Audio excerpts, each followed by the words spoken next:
अस्सलाम वालेकुम व्यूअर्स, कैसे हैं? आपको ये जान के खुशी होगी कि जैसे आपका पेपर है आज मैथ 302 का, इसी तरह स्टडी पॉइंट का भी पेपर था।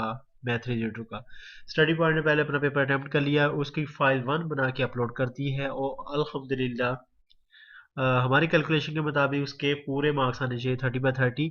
उसको चेक भी कर लिया, वेरीफाई भी कर लिया। फिर भी अगर आपको उसमें उस फाइल में, जो कि मेरे क्विज की रिकॉर्डिंग है, स्टडी पॉइंट के क्विज की रिकॉर्डिंग है, तो उसमें अगर मिस्टेक नजर आए तो आप कमेंट कीजिएगा, अदरवाइज हम वेरीफाई कर चुके हैं। चलिए, अभी हम फाइल 2 जो कि रीसेंट स्क्रीनशॉट्स हैं, अभी अभी जो हुए हैं, तो वो आपके साथ सोल्यूशन शेयर करते हैं। और हमारी अगली आने वाली फाइल्स का वेट के बगैर क्विज अटेम्प्ट ना कीजिएगा, हम आपके साथ एटलीस्ट 4 से 5 फाइल शेयर करेंगे टोटल। ओके जी, चलें नेक्स्ट फाइल। नेक्स्ट पहला जो हम क्वेश्चन है वो देखते हैं। पहला क्वेश्चन क्या है जी? For a project to be viable without profit और loss, the BC ratio must be. ये कहना चाह रहा है कि जैसे ब्रेक इवन की बात है, विदाउट प्रॉफिट लॉस मीन्स के ब्रेक इवन के ऊपर BC ratio must B dash कितनी होनी चाहिए कि आपको प्रोजेक्ट वायबल होगा, फिजिबल होगा, कि आप उस प्रोजेक्ट को इम्प्लीमेंट कर सकते हैं। जैसे जब भी कोई बड़ा प्रोजेक्ट किया है तो BC ratio, benefit cost ratio, calculate की जाती है और वो रेशियो 1 या 1 से अबव होनी चाहिए। फिर कहा जाता है कि ये प्रोजेक्ट फिजिबल है, फ्यूचर में पॉजिटिव रिटर्न देगा, मीन्स प्रॉफिट देगा। इसका आप ऑप्शन ए ले लें और 117 पे यूज करना। एक बात बड़ी इंपॉर्टेंट आपको बताता चलूं कि आपने 1.2 जो है एक्सेप्टेबल एक रेंज होती है बीसी रेशियो की, अगर वो हो तो आपने 1.2 चूज करना है। चलिए नेक्स्ट क्वेश्चन देखते हैं क्या है। A company has a positive cash flow when. Company के पॉजिटिव कैश फ्लो कब होते हैं? तो इसके लिए हमने सबसे पहला ऑप्शन रीड करेंगे, there is surplus cash after meeting expenses. देखिए, जब आपके पास कैश बच रहा हो, ठीक है, और आपने अपने सारे एक्सपेंसेस जो भी वेजेस दे दी आपने, ऑपरेटिंग एक्सपेंसेस जितने भी थे किसी तरह के भी, ऑफिस के या आपकी सेलिंग फोर्स के या आपके कॉस्ट ऑफ गुड्स सोल्ड के, किसी तरह के भी अपने बचने के बाद आपके पास कुछ सरप्लस कैश बच जाता है, तो आप कहेंगे कि पॉजिटिव कैश फ्लो है, मींस के प्रॉफिट जिसको कहते हैं वो है। बाकी जितने भी केसेस देखेंगे उसके अंदर सरप्लस कैश जो है वो वाला ऑप्शन सही नहीं दिया हुआ। Surplus cash after meeting expenses, expenses में खर्चे करने के बाद आपके पास जो बचे वो आपका प्रॉफिट होता है। जैसे अगर आपके पास कोई दुकान है तो आप दुकान के सारे खर्चे निकालने के बाद जो बचे वो आपका प्रॉफिट होगा। सिंपल प्रोजेक्ट के लिए भी ऐसे ही होता है। ऑप्शन ए लेंगे, पे रिलेशन है और मैंने कैलकुलेशन कर दी। एन आइटम कॉस्ट टू 80, एक आइटम आपको 80 रुपए का पड़ रहा है, खरीद आपकी खरीद प्राइस जिसको कहते हैं, मुझे खरीद के इतना पड़ रहा है। सोल्ड करें हम 120 के, 120 पे बेच रहे हैं। आपका मार्जिन की सीधा सीधा मार्जिन आपका 40 रुपीज मार्जिन बन गया। कह रहा है कि मार्जिन ही चाहिए, कहता है मुझे सिंपल मार्जिन ही है। कह रहा है what are the markup and margin. ये जो मार्कअप मार्जिन है ये परसेंटेज में होते हैं। अब मार्कअप मार्जिन हम तो एक ही चीज समझते नहीं है, तो ये क्या मामला है? अभी ये देखते हैं। ये मैंने आपसे गूगल सर्च करके बड़ा अच्छा सा लिखा हुआ मैं आपके लिए लेके आऊँ। मार्कअप क्या होता है? ग्रॉस प्रॉफिट वही 120 minus 80 40 divided by cost of sales. Cost of sales क्या है? ये वाली 80। तो फिर बनेगा मार्कअप। ठीक है, वो आप जब कैलकुलेट करेंगे तो ये 50% आ जाएगा। ठीक हो गया। फिर मार्जिन क्या होता है?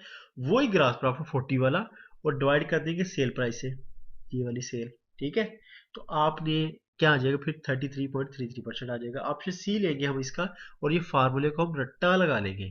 ठीक है, क्योंकि ये आता है, बार बार आ रहा है। अच्छा जी, which of them is not an algebraic expression operation. ठीक है, अलजबरा का कह रहा है कौन सा ऑपरेशन नहीं है। तो ये प्लस साइन है, थोड़ी सी ब्लर है, मुझे भी नजर आ रही है, आपको नहीं, मुझे भी ब्लर ही नजर आ रही है। ये नेगेटिव साइन है। ये है यू, यू का बताता हूँ आपको। अच्छा, और ये है स्टार साइन में मल्टीप्लीकेशन। ये सारे अलजबरा में यूज होते हैं। कह रहे यू यूज नहीं होता। यूज क्या है? ये अलजबरा में यूज होता नहीं होता, ये सेट्स में यूज होता है। जिन लोगों ने सेट्स पढ़े हैं उनके लिए तो खैर एक्सप्लेन करने की जरूरत नहीं है, और जो नहीं पढ़े उनके लिए ये कि ये सेट के अंदर ऑपरेशनल यूनियन, दो सेटों के कॉमन एलिमेंट को का सेट होता है ये। और को सेट कॉमन करके सेट जो बनाता है वो, उसमें दोनों के एलिमेंट होते हैं। तो आपने ऑप्शन सी लेना है। और the abbreviation PV stand for term simple, simple सोखा। बस प्रेजेंट वैल्यू आंखें बंद करके लगा दो और कोई इसका बनता ही नहीं है। ये पास वैल्यू फला फला एम ही आपको कंफ्यूज कर रहा है। Break even point as percentage of capacity is calculated as, break even point percentage किसकी कैलकुलेटिंग, कैपेसिटी के हिसाब से परसेंट कैलकुलेट, जो भी आपको यूनिट है उसको आप देख लो टोटल कैपेसिटी का कितने परसेंट है, ये पूछना चाह रहा है। तो इसमें क्या होता है कि आपको ब्रेक इवन पॉइंट के ना यूनिट्स पता होने चाहिए, जो कि आपको ये वाला फार्मूला है। अब देखो और किसी में यूनिट दे ही ना रहा, आपको अगर थोड़ा सा भी आइडिया तो आप बड़ी आसानी से कर लेंगे। मेरे सबसे बड़ा सौखा क्वेश्चन है, BP units divided by production capacity और 100% मल्टीप्लाई करेंगे, ऑप्शन 138 के ऊपर देखेंगे। और फाइल नंबर एक जो मेरा क्विज रिकॉर्डिंग है उसके अंदर ये क्वेश्चन प्रैक्टिकली आया हुआ है, यहाँ तो फार्मूला है। मैंने साथ साथ कैलकुलेशन ही कर दी है, सारा मामला ही खत्म कर दिया समझाने वाला ना। After the new dimension, sorry sorry sorry, after the ओहो after the new admission to the school, school में न्यू एडमिशन आया, there is an increase of 50% of students, और 50% स्टूडेंट बढ़ गए पिछले साल की, total number of student is now 1200 है अभी। तो कह रहा है ये बताओ कि पहले कितने थे। ठीक है जी, पहले कितने थे, what are the students before division. अच्छा अगर तो आप डायरेक्ट ही क्वेश्चन करेंगे तो आपको लगेगा ये 50% है, 600 आंसर, ऐसे नहीं है। आपने हमेशा ये फार्मूला है ना इसको याद कर लें, चेंज परसेंटेज चेंज का ये फार्मूला है। परसेंटेज चेंज की कैसे, final value minus initial value divided by initial value. अभी क्या है उसने फाइनल वैल्यू 1200 दे दी हमें, हमने 1200 इसकी जगह पुट करेंगे। पहले आप थोड़ा सा रुको, वेट करो वेट करो।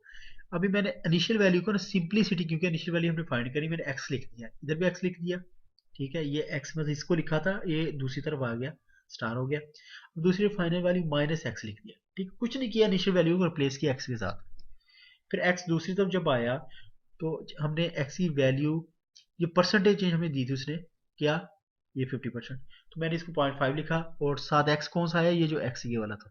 ठीक है, 0.5 एक्स हो गया plus x equal to 1200, 1.5 divide by 1.5 x आ गया, और 1200 को 1.5 से डिवाइड किया 800 आंसर आता है। देखा, आप डायरेक्ट नहीं लगाना, ये फार्मूला याद कर लो, ये मैनिपुलेट करना है, आगे पीछे करके आपके आंसर निकलते जाएंगे। ऑप्शन बी ले लें इसका।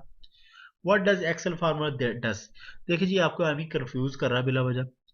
एक्सेल फार्मूला हो या वैसे आप जिंदगी में भी पावर लेते हैं तो भाई तरीका कर तो एक ही रहता है। क्या तरीका होता है, टू की जितनी पावर है इसका मतलब उतनी बार टू मल्टीप्लाई हो रहा है, क्रॉस टू 8, आंसर मैंने निकाल दिया, ऑप्शन सी ले लेंगे आप इसका। लेट अकोमुलेटिंग फैक्टर ए बी 26.24, ठीक है, और अकोमुलेटिंग वैल्यू है 26764.8। यार एनओटी फाइंड करें। ठीक है, आपको कोई लंबा चौड़ा जाके फार्मूला खोलने की जरूरत नहीं है एनयूटी वाला, सिंपल सा आपने क्या करना है, अकोमुलेटिंग वैल्यू को ये जो ए बी है डिवाइड करना ए एफ से, तो इजिकल टू एनओटी होता है। क्या मैंने किया है वही आपके पास, इस वैल्यू को ये लिखी है और डिवाइड कर दिया 26.24 से, 1020 ऑप्शन आ जाता है, और आपने ये ऑप्शन लेना है। If the sales agent sales 200 switchboards for ₹60 each, what is the net sale. बड़ा सौखा क्वेश्चन है। आपने वही बाजी, आपने स्विच जो है ना, आपने एक स्विच बेचा 60 रुपए का, और उस दिन आपने स्विच बेच दिए हैं 200 स्विच बेच दिए, तो सिंपली आपने मल्टीप्लाई करना दोनों को। ठीक है, तो ये मैंने कैलकुलेशन कर दी है, ये वाली फार्मूला भी लिख दी है। ऑप्शन आप कैलकुलेटर घुमा के तो ऑप्शन आपने ये वाला ए ले लेना है। पेज 138 पे आप फार्मूला वेरीफाई कर लीजिएगा। What is the percent markup on cost of an item that is equal to 45% markup on the selling price. ठीक है, अभी हमें क्या कर रहा है ये, कि हमें कुछ भी नहीं दे रहा, बस एक है ना, हमें सेलिंग प्राइस का परसेंटेज मार्कअप दे दिया। ठीक है, तो इसके लिए आपने फार्मूला करना है, एम यू सी जो है मार्कअप ऑन कॉस्ट, और M U O S markup on selling price. ठीक है, आपने और डिवाइड करना है 1 minus percent markup on selling price. ये बुक के अंदर फार्मूला है 114 पेज के ऊपर।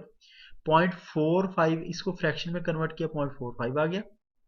ठीक हो गया, 1 किया माइनस किया, यही 4.45 डाला, तो क्या हुआ आंसर 0.55 आ गया नीचे बिलो में, डिनोमिनेटर में।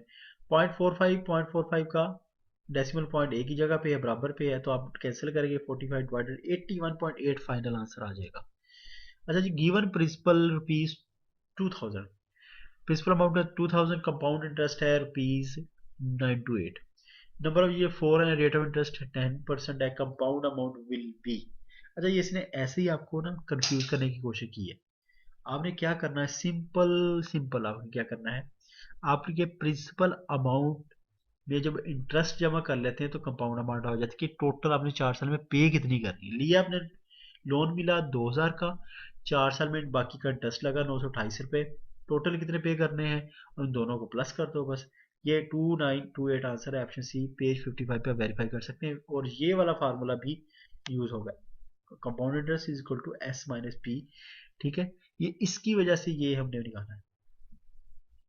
A rupees 700 is divided between A and B in the ratio 3:4. What is the A's share? अच्छा, इस तरह की जब भी रेशो आई तो दोनों एक रेशो दे के गए कि किसी एक का शेयर बताओ, तो आपने क्या करना है, पहले उन दोनों नंबरों को ऐड करना है। 3+4 7 हो गया। फिर आपने जिसका भी वो शेयर का, ए का शेयर क्या है, ए एंड बी, तो इधर से शुरू होना, 3 का ए हिस्सा है, ठीक है, और बी का 4 हिस्सा है। तो आपने क्या करना है, 3/7 करके जो भी अमाउंट में से आपने हिस्सा निकालना है, 3 हिस्से निकालने हैं तो 3 हिस्से होगा 3/7, टोटल इससे 7 बच जाते हैं। इस तरह इन दोनों को जमा करो 3/7 करके, ऐसे करके 300 आंसर आ जाएगा। तो ये समझते जाएं, इसी तरह के आंसर और क्वेश्चन और भी आएंगे। In Excel which of the following symbol use for multiplication, star, सौखा क्वेश्चन। चले जी, माशाल्लाह हमने एक फाइल टू हमने हमने ख़त्म कर ली है। फाइल पहले, इससे पहले हमने अपलोड कर दी है, जो कि रिकॉर्डिंग है क्विज की, और शॉर्ट वीडियोस फॉलो करें, किसी की भी कर लें, और मेरी बनी हुई है तो मेरा तरीका पसंद आए तो मेरी वीडियोस फॉलो कर लें। चलिए, नेक्स्ट वीडियो के अंदर मुलाकात होती है। ओके, अल्लाह हाफिज़।